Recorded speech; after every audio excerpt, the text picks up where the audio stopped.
Welcome back to our Teach Smart curriculum overview. This is specific to exploration and colonization. And so I want to start off by saying there's a total of 17 lessons.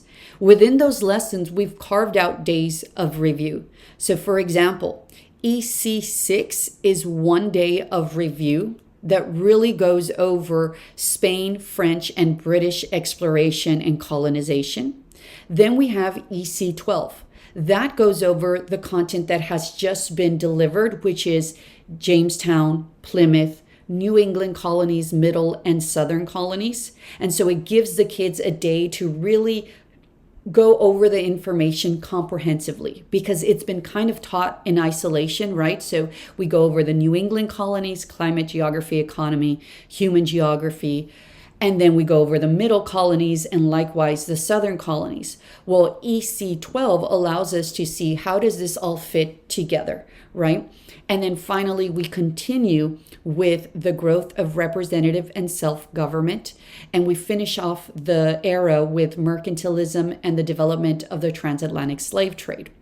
And then there's a final comprehensive review day that has stations. I highly recommend that you really take a look at this because it's going to ask you to have some resources prepped and ready to go for that day of review. One final thing, well, actually two.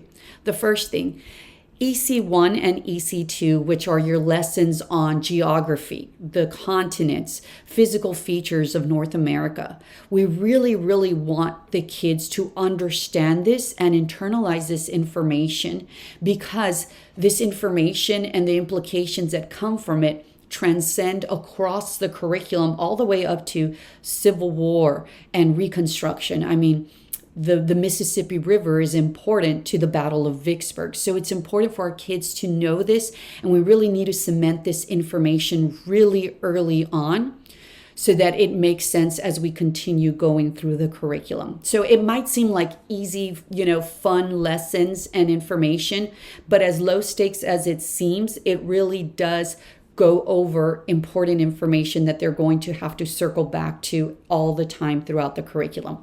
So the last thing I want to say is that you're going to notice as we go or as you deliver the curriculum, there is information that starts to be scaffolded throughout. So for example, when we go over EC7, which is Jamestown, Virginia, we're already touching base on the fact that the Virginia House of Burgesses was a big contributing factor to the success of that very first colony. And we're already talking about the growth of representative government. When we go over Plymouth, we talk about the Mayflower Compact. And likewise, when we go over New England colonies, we talk about the fundamental orders of Connecticut. So we're building and we're scaffolding. And what we're doing is we're building background knowledge so that when we get to EC 13 and 14, the kids have some knowledge that they can pull from and that they can learn, and that will make the learning a lot easier for them when they get to those tough lessons, right? Because the growth of representative and self-government, we know that's a little more abstract for our kids to understand and learn. So that wraps up the curriculum overview. We will see you next time on American Revolution.